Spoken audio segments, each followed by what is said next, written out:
Everybody, welcome back to the channel Vortex Viking. Today I want to show you some of my personal favorite PowerShell commands. But before I do that, I'm going to show you how to open up PowerShell. If you want to open up PowerShell, right click on your start menu and then hit terminal or terminal as admin, or you can go and then hit PowerShell or go to all apps or go up here and search for PowerShell and then click on PowerShell. Right now I have PowerShell open in the system tray, so I'm going to open PowerShell. I have nothing commanded right now here, and I'm going to show you the command. The first command I want to talk about is the winget install command. So the winget install command is the Windows package manager for installing programs via the terminal, kind of like how the more techie people know that Linux uses Pacman and Flatpaks. It's basically the Windows version of that, and you have to install it separately, but some people have to install it separately, but most computers come with it pre-installed.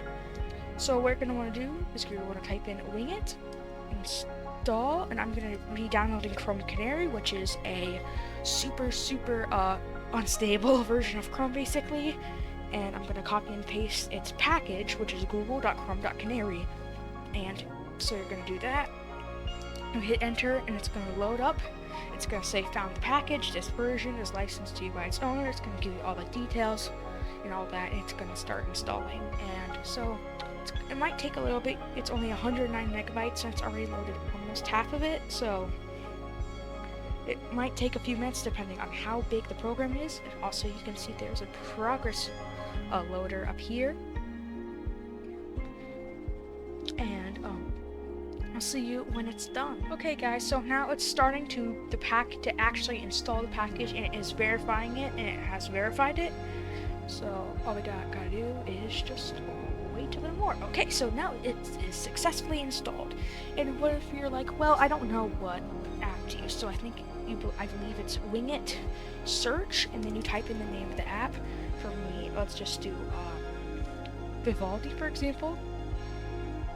That's a browser, and it will search, and you can see the Vivaldi, and then you can see the package, which is Vivaldi.Vivladi, and then you can type in winget install, and then make sure it's case sensitive, by the way. Vivaldi. So yeah. I'm not going to install it. I don't have a reason to install Vivaldi, but you can do that. It's just an example. So it's winget search and then the name of the app, and I will leave a example command of this in the description. So yeah.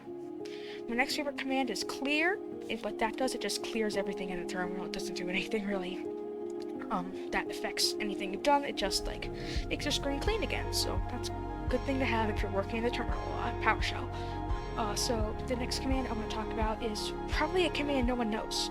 It's clear, but instead of just clear, you do dash and then recyclebin. And what that does, it will empty your recycle bin. It asks you if you want to suspend, help, yes to all, no, no to all. So if you want to delete, you hit put in a capital Y, hit enter, and it clears your recycle bin for you. So that is a nice command to know. One command I like is the cd command, which basically will reroute you to a different folder. So I'm going to do my C drive. I'm currently in my C drive. If I hit ls, I can see everything inside my C drive. So that's a nice command. And also if you do cd and then space double period, it'll take you backwards a step.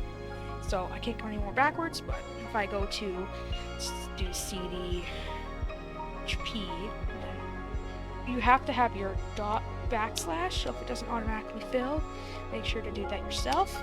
And now I'm in my HP folder. I can do ls, see everything in the HP folder, all that, and then I can clear, and you can clear that out.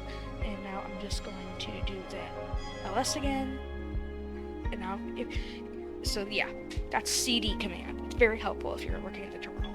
The next command I am going to show you is the make directory. So basically what the make directory does is it will basically it makes a new folder. So yeah, and then you type in the name of your folder. It will say successfully created in CHP.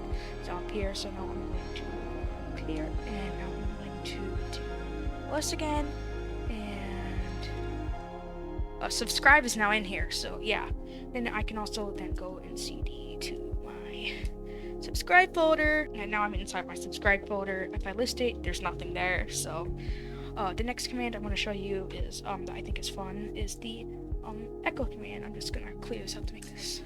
So echo will basically just echo whatever you type in. So I'm gonna type in sub, and then sub prints up there. So it's fun. Also, you can use this command echo to, you can do echo and then do that, and then if you do this symbol and then type in the name of a file, the name of the file, so I can do sub.txt, and it will create the sub.txt file. So then if I hit ls, bam, sub.txt is inside there, and then I'm just gonna you can see my sub.txt file. We can open that up in Notepad, and then we can type. See, it says sub in there. Hello. I can save that. Yeah, you can make files in Terminal. You can create files in PowerShell. So that's another command I like to use, that I use a lot.